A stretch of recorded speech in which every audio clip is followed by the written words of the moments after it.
கர்த்தருடைய பரிசுத்த நாமத்துக்கு மகிமை உண்டாவதாக. இன்றைய வசனம் யாத்திராகமம் 3வது அதிகாரம் 7வது வசனத்தில் கூட, கர்த்தர் எகிப்தில் இருக்கிற என் ஜனத்தின் உபத்திரவத்தை நான் பார்க்கவே பார்த்து ஆளோட்டிகள் நிமித்தம் அவர்கள் இடுகிற கூக்குரலை கேட்டேன், அவர்கள் படுகிற வேதனைகளை அறிந்திருக்கிறேன். இஸ்ரவேல் ஜனங்களுடைய அந்த கூக்குரலை கேட்டு அவருடைய வேதனையை அறிஞ்சு அவருடைய உபத்திரவத்தை பார்த்து தான் மோசையை பார்த்து ஆண்டவர் அழைக்கிறார். தன் ஜனங்களை மீட்டெடுக்கும்படியாய் மோசையை கர்த்தர் கொண்டு வருகிறார். இந்த நாளில் கூட இந்த வார்த்தையை கேட்கிற ஒவ்வொருத்தர் வாழ்க்கையிலையும் உங்கள் உபத்திரவத்தை கர்த்தர் பார்த்துருக்கிறார்.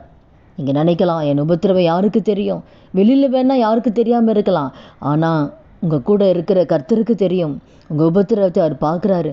உங்கள் இருத்தில் இருக்கிற வேதனைகள், உங்கள் இருத்தில் இருக்கிற பாரங்களை கர்த்தர் பார்க்குறார், அவர் அறிஞ்சிருக்கிறார். அதனால தான் ஆண்டவர் இந்த நாளில் சொல்கிறாரு, உன் வேதனை நான் அறிஞ்சிருக்கிறேன். வெளியில் வேணால் யாருக்கு தெரியாமல் இருக்கலாம், ஆனால் உன் இருத்தின் வேதனைகள், உன்னுடைய பாடுகள், நீ போகிற அவமானமான பாதைகள் எனக்கு நல்லா தெரியும். உபத்திரத்தின் குகையில் தான் நான் உன்னை தெரிஞ்சு கொண்டேன்.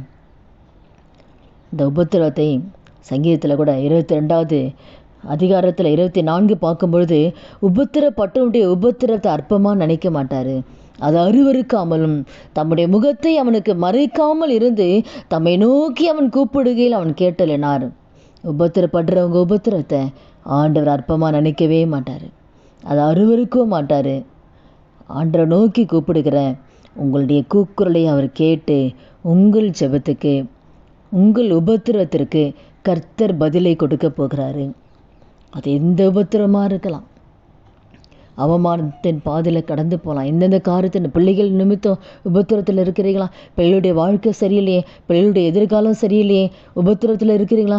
ஏற்ற நேரத்தில் பிள்ளைகளுடைய திருமண வாழ்க்கை இல்லையே, அப்போ அவமானத்தின் பாதையில் கடந்து போய் கொண்டு இருக்கலாம். இல்லை வேலை இல்லையே, குடும்பத்தில் வருமானம் பத்தலையே, என்ன செய்தது சொல்லி எந்தெந்த உபத்திரவத்தில் நீங்கள் வேதனைப்பட்டு கொண்டு இருக்கிறீர்களோ, அது எந்த உபத்திரமாக இருந்தாலும் அதை கர்த்தர் அற்பமாக நினைக்கவே மாட்டார். அது எந்த உபத்திரமாக இருந்தாலும், அது வியாதி என்ற உபத்திரவமா, டாக்டரால் கைவிடப்பட்ட சூழ்நிலையா, அது என்ன வியாதியாக இருந்தாலும் சரி, என்ன பாடுகள் மத்தியில் கடந்து போனாலும் கர்த்தர் உங்கள் வேதனையை அறிந்திருக்கிறாரு. உங்கள் கூக்குரலை அவர் கேட்டிருக்கிறாரு. உங்கள் உபத்திரவத்தை அவர் பார்த்துருக்கிறாரு.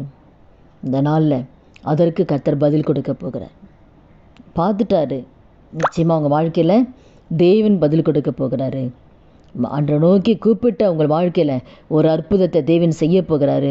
ஒரு புதிய காரியத்தை தேவன் செய்ய போகிறாரு. உபத்திரவத்தை எப்படி இஸ்ரவேல் ஜனங்களை மீட்டு அந்த எகிப்திலிருந்து மீட்டு கானானுக்கு கொண்டு போனாரோ, எகிப்தில் இருக்கிற உங்களுடைய வாழ்க்கையை கர்த்தர் கானானுக்கு கொண்டு போகிறார். உபத்திரத்திற்கு உங்கள் வாழ்க்கையில் சந்தோஷத்தின் நாட்களை காண செய்ய போகிறார். சமாதானத்தின் நாட்களை காண செய்ய போகிறார். உங்கள் வாழ்க்கையில் ஆசீர்வாதத்தை பார்க்க போகிறீங்க.